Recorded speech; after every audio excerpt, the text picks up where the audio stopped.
বিধানসভা নিৰ্বাচনৰ পূৰ্বে বিজেপিৰ জন আশীৰ্বাদ যাত্ৰা।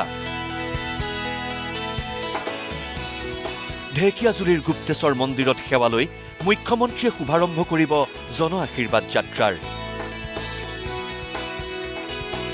প্ৰতিদিনে ৭০ৰ পৰা ৮০ কিলোমিটাৰ যাত্ৰা সম্পন্নৰ লক্ষ্য।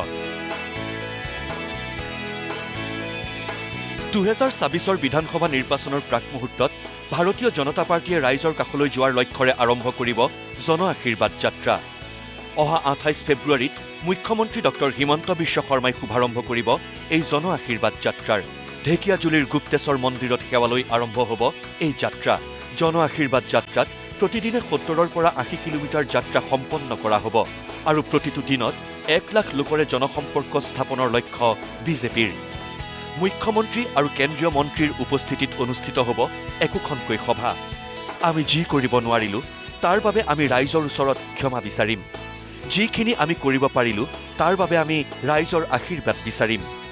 এয়াই জন আশীৰ্বাদ যাত্ৰাৰ লক্ষ্য বুলি মন্তব্য মুখ্যমন্ত্ৰী ডক্টৰ হিমন্ত বিশ্ব শৰ্মাৰ।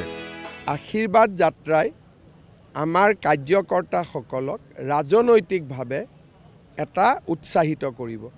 এতিয়াতো ধৰক মই ইয়াত আহিছোঁ মুখ্যমন্ত্ৰী হিচাপে। আশীৰ্বাদ যাত্ৰাত মইতো মুখ্যমন্ত্ৰী হিচাপে নাহোঁ, দলৰ কৰ্মী এজন হিচাপে আহিম।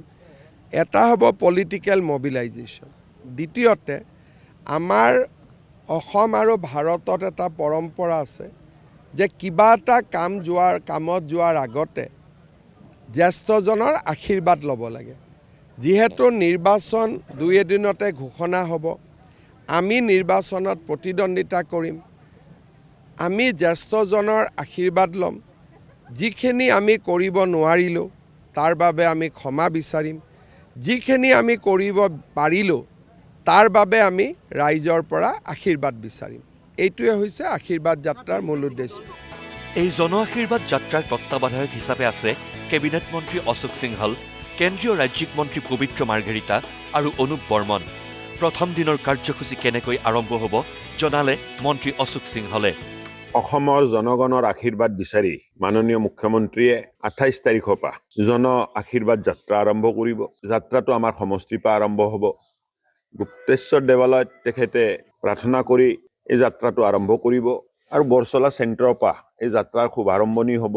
বৰচলা চেণ্টাৰৰ পৰা ডুমডুমা পৰা চিৰাজুলিৰ পৰা নেশ্যনেল হাইৱেৰ জৰিয়তে তেখেতে ঢেকিয়াজুলি, ঠেলামাৰা, বিহুগুৰি, মিছন চাৰিআলিলৈ আহি পাব আৰু মিছন চাৰিআলিৰ পৰা তেজপুৰ ভ্ৰমণ কৰি পোনে তেখেতে বালিপাৰালৈ যাব। ইতিমধ্যেই অসমৰ ৰাইজে মুখ্যমন্ত্ৰীক আশীৰ্বাদ দিলেই, কিন্তু তেওঁ ৰাইজৰ মাজলৈ আহক, আমি আকৌ আশীৰ্বাদ দিম। তেওঁক কাষত পাই আমি গৌৰৱ অনুভৱ কৰিম বুলি মন্তব্য তেজপুৰবাসীৰ। অলৰেডি তেজপুৰ ৰাইজ কি অল অসমৰ ৰাইজে আশীৰ্বাদ দি দিয়া হৈছে তেখেতক। মুখ্যমন্ত্ৰী আহিলে আমি আশীৰ্বাদো দিলোঁ মুখ্যমন্ত্ৰী, আৰু মুখ্যমন্ত্ৰীৰ লগত পাব্লিকৰ লগত এটা মিলন হ'ল।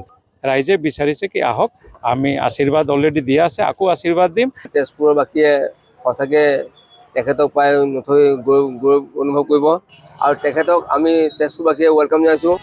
চতিয়াৰ বিজেপি বিধায়ক পদ্ম হাজৰিকাই ক'লে, মানুহে হিয়া উজাৰি আশীৰ্বাদ দিবলৈ ৰৈ আছে। মোৰ সমষ্টিত ৰাইজে জনাব অভূতপূৰ্ব সঁহাৰি। নিৰ্বাচনৰ আগমুহূৰ্তত এই যাত্ৰাটো জনগণৰ মাজেৰে হ'ব। মইতো ভাবোঁ যে হিয়া উজাৰি মানুহে আশীৰ্বাদ দিবলৈ ৰৈ আছে আৰু মোৰ সমষ্টিত ২৮ তাৰিখে আহি শেষত পাবহি যে মোৰ সমষ্টিত অভূতপূৰ্ব সঁহাৰি আচলতে ৰাইজে জনাব, হিয়া উজাৰি আশীৰ্বাদ দিব। এনে মুখ্যমন্ত্ৰী আমি ক'তো পোৱা নাই।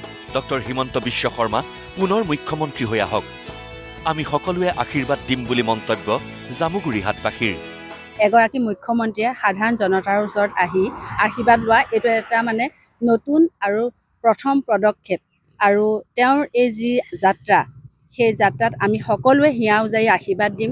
এনেকুৱা এজন মুখ্যমন্ত্ৰী আমি আগতে কেতিয়াও পোৱা নাছিলোঁ। আকৌ আমাৰ অসমৰ এগৰাকী মুখ্যমন্ত্ৰী হিচাপে প্ৰতিষ্ঠিত হওক, তাৰ বাবে আমি সকলোৱে আশীৰ্বাদ জনাম আৰু ভগৱানৰ ওচৰত প্ৰাৰ্থনা জনাম। বয়োজ্যেষ্ঠসকলে আশীৰ্বাদ দিয়ক, তেওঁ পুনৰ মুখ্যমন্ত্ৰী হৈ আহক, আমি সাধাৰণ জনতাৰ ওচৰত এইটোৱে বিচাৰিছোঁ।